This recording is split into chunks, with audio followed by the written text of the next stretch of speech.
My name is Gerald, and this is my story. I grew up in this area, and I was a multi-sport athlete, straight A student. We won the state football championship my senior year, and I wanted to get as far away from here as I could to go to college, and so I ended up going to college out on the East Coast, where I also played football for a couple years. After an injury, after being really drunk on a beach, imagine that, I took up theater and film, and I studied those trades my last 2 years in college. Maybe the first time that I ever thought I may be drinking too much was when I had a beer with me in the shower before a party. And it was kind of a signifier. I graduated from college, so I went to LA for a year. Didn't really enjoy it that much. A year after I moved to LA, I moved back to the Midwest because I missed the Midwest. I got into the advertising industry, which is known by many to be quite a liquid industry. You take clients out for lunch and drink. You take clients out for happy hour and drink, or you go out with your workmates and drink at happy hour. You drink to be creative and come up with great ideas. I was drinking probably 4 days a week, but really drinking hard 4 days a week. The other 3 I was recovering. Didn't affect my job again to any certain extent where it, caused any waves or anything at the office. In fact, I was doing my best work in my career. So there we have a functioning alcoholic making, loads of money, but drinking at home alone 3 or 4 nights a week and blacking out.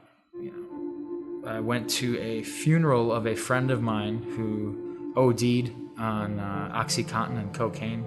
At that funeral, I met my now girlfriend and mother of my child, my 6-year-old now daughter. I moved from Chicago back home. Here I was back in Wausau, opening a creative business in a conservative town during the worst recession ever with no clients. But I thought for some reason that the Wausau area would be a good place to come because I could probably drink less. And then in June of 2011, I went out to a local pub for 2 beers, and I was going to mow the lawn when I got home. It was a beautiful summer evening like this. 6 beers, 8 mixed drinks, 7 shots later, I got out of a cab somewhere in the city and entered a complete stranger's home. The next thing I remember is walking down the street, beautiful summer evening, and suddenly I was flanked by 2 very friendly police officers who asked me if I had entered that home back there, to which I replied, I believe, maybe. And after not being able to answer questions such as, what's your name, where do you live, do you have a cell phone, I was in the back of the police car, taking me to the healthcare center, which is approximately 2.5 blocks from my house. Luckily, I remembered where my cell phone was. It was in my front right pocket, as it had been for a decade. And I remembered my girlfriend's name, found her number in the phone. Went inside, they dropped me off. She wasn't very happy to see me. And 2 days later, I walked into my family's home, which is supposed to be a family reunion, the first one in over a decade, and instead it was an intervention. I remember walking into what was the intervention and knowing it was time. I was sick and tired of being sick and tired. I was ready. And they drove me over to a treatment center in Minnesota 3 hours later, and I haven't had a drink since. When I left Hazelden after 28 days, it really felt like I had a degree in addiction.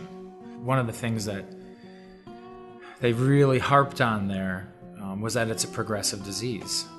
And I feel, whether I'm sitting here with you talking about it now, whether I'm with my 6-year-old daughter, relishing, a great moment that I'm having with her, or I'm, in a meeting, I just have to continue to remember that, while I'm sitting here, my disease is out in the parking lot doing push-ups. It's getting stronger and stronger and stronger as I get older. When a lot of people begin recovery or are in treatment or realize they have a problem, the number one thing on their mind is, I'm not going to have any fun anymore. Well, what I would say to them is, were you really having fun? Was it really fun for me to wake up every morning and make sure there wasn't blood on my bumper? You're not having fun. You aren't, period. And no matter how long you try to tell yourself that, you're not. There is an immense amount of freedom that I have experienced these last 3+ years that I never would have imagined I could have. The freedom to be able to think with a clear head, the freedom to be able to connect with my family and friends on a more substantial, meaningful level. This side's a lot more fun. It's a lot more fun. And, I run a business. We have offices in 2 cities. I have a 6-year-old daughter who I am able to enjoy these special years. I get to coach, youth sports teams. These are things. Those 3 things right there are things I never thought I would do. Never thought I would do, and I have the freedom to do those now. Do those types of things.